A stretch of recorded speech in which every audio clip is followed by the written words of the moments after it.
Hey, you know what a cold lead really is? It's a name on a spreadsheet. No connection, no trust, and no reason for them to care who you are. And every producer's got a list like that. It's sitting in the CRM like frozen assets. You call once, maybe leave a voicemail, send an email, and then when nothing happens, you move on because you figure they're just not interested.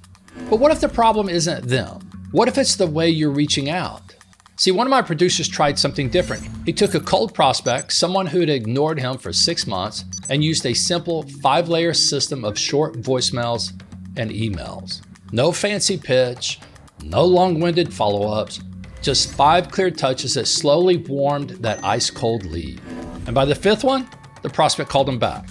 2 weeks later, he had the broker record letter signed. So in this video, I'm going to walk you through the 5-layer voicemail and email system we teach at Bignition. The same approach producers across the country are using to turn cold leads into clients. Hi there, I'm Schwantz, and welcome to the Bignition channel, the home of the triple threat solution, sales training, sales CRM, and sales management platform, all in one integrated system.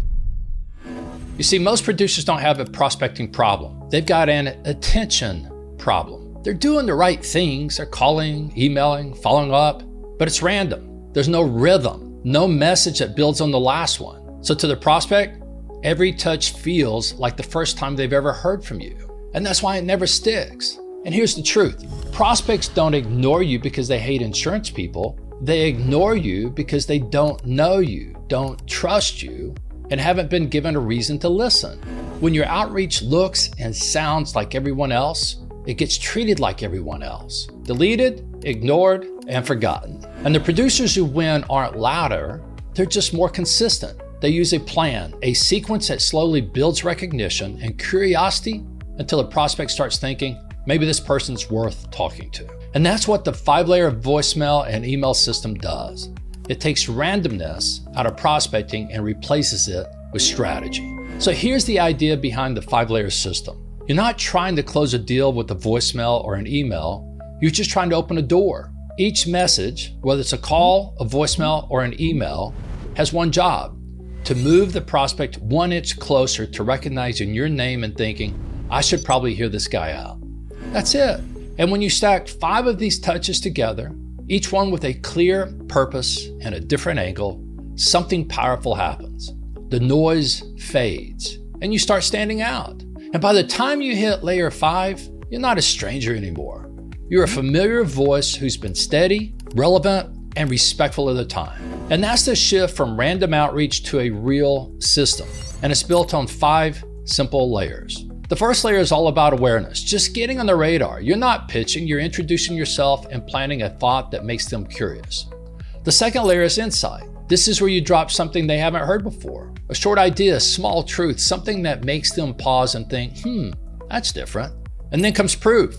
You show them you've done this before. Real examples, real results, and that's where credibility starts to build. After that, you move into challenge. This is where you quietly create contrast. Help them realize their current broker might be missing something. Not with arrogance, but with confidence. And finally, the ask. And that's where you earn the meeting, not by begging for time, but by being clear, respectful, and professional. So now that you know the theory, let's go layer by layer, and I'll show you how it really works. Layer 1, awareness and curiosity. So let's start with layer 1, which is about building awareness and curiosity. With layer 1, you just want to get noticed, not to sell, not to impress, just to show up in their world for the first time. And think about it.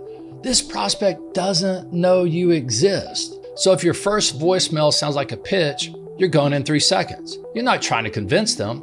You're just trying to make them curious enough to check their inbox. And here's how that should sound. Hey, John, it's Randy with Bignition. I noticed something interesting that might be quietly costing you money in your insurance program. I'll shoot you an email with a quick note. Take a look when you get a minute. And that's it. No 10-sentence monologue. No call me back. Just enough to make them think, wait, what's that about? And then your email follow-ups and continues the thread. Subject, quick note about claims cost. Hey John, just left you a voicemail, wanted to share a quick example. We worked with a company your size that discovered a claims issue adding 10 to 15% to their total cost. Not sure if that's happening in your program, but I thought you'd want to see it. Short, simple, and most of all, useful. And the point here isn't to explain everything, it's to create awareness and open a loop in their head that your next message can close. And when you do this right, you're not chasing attention, you're earning it. And now that they've seen your name once, it's time to give them something that actually makes them care. And that's what layer 2 is all about, relevance. And your first message was a wave hello. This one is the here's why I stopped by. I mean, you want to repeat yourself, and you definitely don't want to pitch. You want to share something the prospect hasn't thought about yet, a small piece of insight that earns you respect. Now here's how that might sound in a voicemail. Hey John, it's Randy again. Talked last week about potential leaks in claims costs. I was reviewing another client's renewal this morning and noticed something most companies miss. It's the kind of issue that can quietly drive up costs year after year. I'll send a quick example by email. Notice, it's not a lecture, it's a breadcrumb. You're showing that you think like a problem solver, not a salesperson. And then your email keeps that tone. Subject, hey, something most companies overlook in renewals.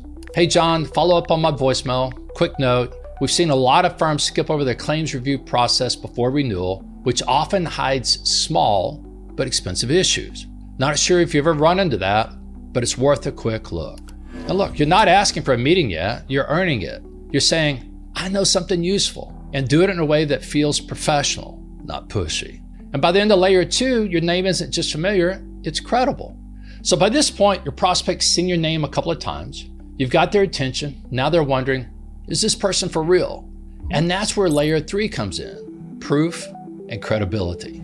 The goal here isn't to brag, it's to show that you've done this before, to give them a small, specific story that builds trust without sounding like a sales pitch. And here's an example of how that might sound in a voicemail. Hey John, it's Randy again. I mentioned how claims costs can sneak up over time. Last month, we helped a construction client uncover a pattern in the loss runs that saved them about 14%. I'll send that story in an email. And then the email, subject line, quick story on hidden claims savings. Hey John, following up on my voicemail, we worked with a contractor who thought their claims were under control, but when we ran a deeper review, they found a recurring issue that had it up over the years. It was a simple change, but it was worth 14% in savings. Thought you might find that interesting. Now, you're not saying, look how great I am. You're saying, here's a problem I've helped someone like you solve. And that difference matters because now you're not just another producer trying to get a meeting. You're a proven expert with something worth listening to. And by now, they know who you are. You've shared something valuable, built some credibility, and now it's time to create a wedge. And that's what layer 4 does. It creates contrast, not by tearing down the current broker, but by pointing out what they might be missing. You're planting a question in their mind. Is this something we're not getting right now? And here's how that might sound in a voicemail. Hey John, it's Randy again. I've been thinking about our earlier conversations around claims and renewals. Most companies assume their broker's handling everything until they see where money's quietly slipping through the cracks. I'll send you a short example. And then in an email, you say something like this. Are you seeing this in your program? Hey John, following up, a lot of firms think they're getting full risk analysis from their broker, but most aren't seeing what's really driving their cost. Thought you'd like to see one quick example. It'll take 2 minutes to read. Do you see what's happening here? You're not attacking the incumbent, you're just shining a light on something they haven't looked at before. You're creating a general sense of doubt, the kind that opens the door for a real conversation. And this is the heart of the wedge. You're not selling insurance, you're reframing the problem. And when you do it right, the prospect starts to see the gap and starts to see you as the one who can fill it. Now, once you've opened that door, the final step is simple. You've earned the right to ask for the meeting. That's layer 5, the ask. And this is where it all comes together. You've been consistent, clear, and valuable. And now it's time to ask directly, confidently, and professionally. And the mistake most producers make here is that they undo all their good work by asking the wrong way. They go from sounding like a pro to sounding desperate. Hey, just checking in to see if you got my last email. Nope, that's not how pros do it. You've earned this moment, so make it simple, make it clear, and assume the prospect sees the value in a conversation. And here's what that might sound like in a voicemail. Hey John, you're probably seen a few of my notes by now. I'd like to grab 10 minutes to walk you through a quick idea that's helped a lot of companies plug those cost leaks we've talked about. What would work better for you? Thursday or Friday next week. And then your follow-up email, subject line, quick 10-minute chat. Hey John, Following up on my voicemail, would love to show you the framework we use to help clients spot cost leaks before renewal. Hey, let me know if Thursday or Friday works for you. I'll keep it to 10 minutes. No begging, no chasing, just a confident, respectful ask that feels like a continuation of the conversation. It's not a sales pitch. And here's the beauty of it. Even if they don't respond right away, you've done something most producers never do. You've shown up with value, stayed consistent, and led with confidence. And that's what opens up doors that used to stay shut. Once that meeting's set, that's where the wedge really takes over. Well, let's talk about what happens inside that meeting, because this is where most producers blow it. They finally get face-to-face with the decision maker and then start talking about quotes and coverage or renewals. And the moment you do that, you're back in the same bucket as every other broker that's ever met. The wedge flips that. When you walk into the first meeting, your goal isn't to sell a product, it's to change how they see their current broker. You start with a few simple questions. What do you wish your broker did better? What keeps you up at night when it comes to your insurance program? If you could fix one thing in how this process works, what would it be? And then you listen. You really listen. Because in their answers, they'll hand you the exact weaknesses you need to wedge against. And when they say our broker's great, but they can only call us at renewal, well, that's your moment. You respond with something like, well, that's actually one of the biggest things we hear. Most brokers are reactive. They show up when it's time to quote. What we do differently is bring proactive services throughout the year, things like claim trend reviews, mod analysis, and compliance support. So renewal isn't a surprise, it's a formality. So do you see the shift? You're not selling an insurance policy, you're selling proactive service and leadership. And that's the essence of the wedge. You help them realize their broker isn't doing everything they could do, and you quietly position yourself as the one who will. And by the end of that meeting, most prospects aren't thinking about quotes anymore. They're thinking, why isn't my broker doing this? And that's when your wedge lands. That's when the BOR letter becomes a natural next step, not a hard close. So let's put it all together. You started with a cold lead, someone who didn't know your name, didn't care, and didn't plan to call you back.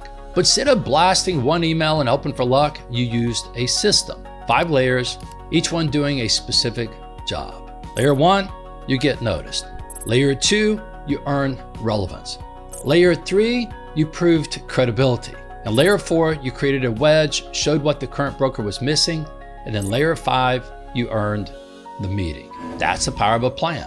Not luck, not timing, just clear, intentional steps that make you stand out in a noisy market. And when you combine that with the wedge approach inside the meeting, that's when everything changes. You stop chasing quotes. You start driving the conversation. So here's what I like to say.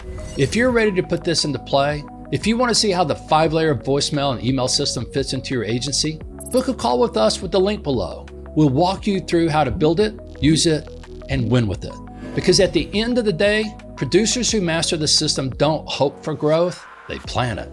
And if you want more commercial sales strategies like this one, consider subscribing to my YouTube channel. Hey, thanks for watching, and I'll see you in the next one.